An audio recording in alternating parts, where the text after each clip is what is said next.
Alléluia, papy. Oui, alléluia, l'important. Ça Maman va, et toi? ça va bien? Ah oui, on est là, tu vois. On se Amen. débrouille là. Amen. J'espère quand je te pose des questions, ça te dérange pas.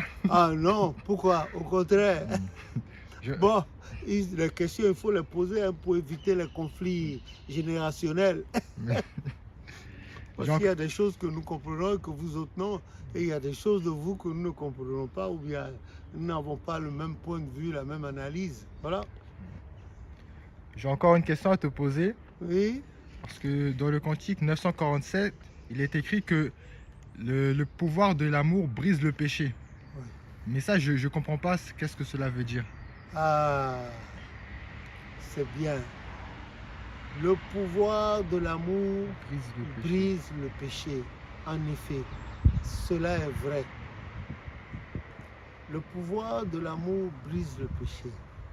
Et c'est, nous avons tellement péché, nous les hommes. Nous avons été tellement irréguliers vis-à-vis des commandements de l'Éternel Dieu, même vis-à-vis des uns et des autres, au point que parfois on se demande à quoi sert la vie. Pourtant, il y a un vieux dicton qui dit qu'il est bon de vivre. D'autres disent qu'il faut vivre pour manger, d'autres disent qu'il faut vivre pour vivre, d'autres disent qu'il faut vivre pour, etc., etc.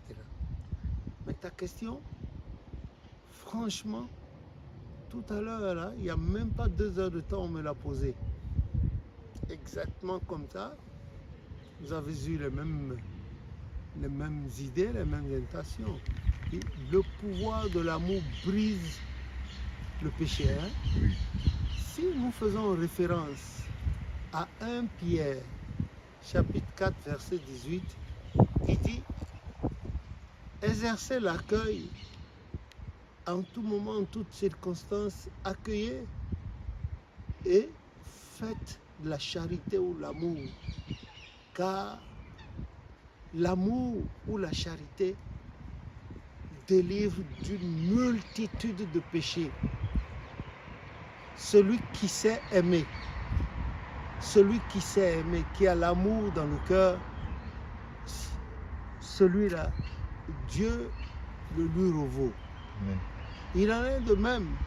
Ici, on peut confondre le mot amour au mot charité. La charité, c'est ce sentiment invisible qui vous anime, qui anime votre être tout entier, votre cœur, et qui vous pousse de façon altruiste, de façon ouverte vers votre vis-à-vis, vers votre semblable, un autre homme. Et si on retourne dans la Bible, selon le psaume 82, verset 6, qui affirme et atteste que nous sommes tous des dieux, Dieu qui nous a créés comme des dieux, mais hélas, nous mourrons comme des hommes. Mourir comme des hommes, c'est quoi? Quand on écoute Ecclésiaste 12, 14, 15, il dit, écoutons la fin du discours.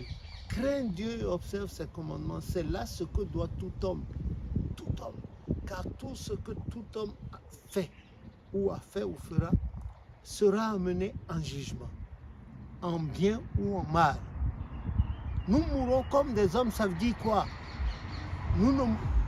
Notre esprit meurt. Notre esprit meurt. Ce corps-là, selon Genèse 3, 19, devait déjà mourir.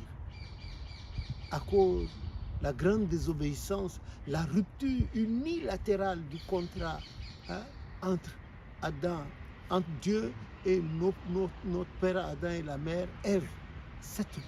Jeanne avait reçu pour héritage la mort physique, la mort, c'est-à-dire ce corps-là mourra, retournera à la poussière, comme il a été dit. Mais l'autre, il y a l'esprit qui reste. Et cet esprit-là doit retourner à Dieu qui l'a donné. Toujours dans Ecclésiaste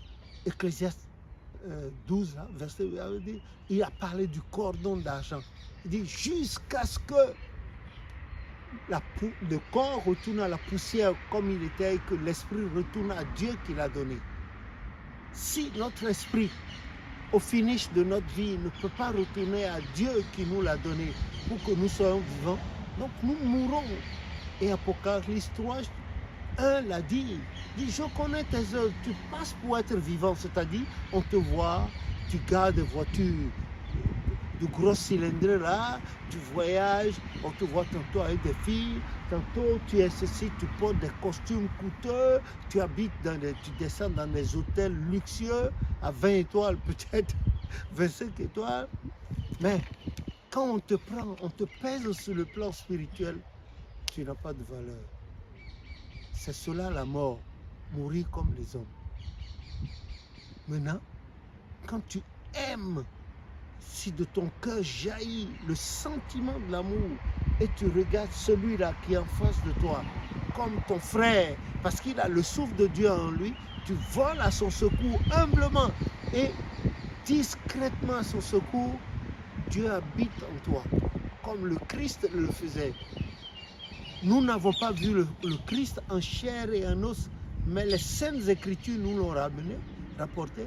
Quand Philippe lui disait à Jésus, mais montre-nous le Père.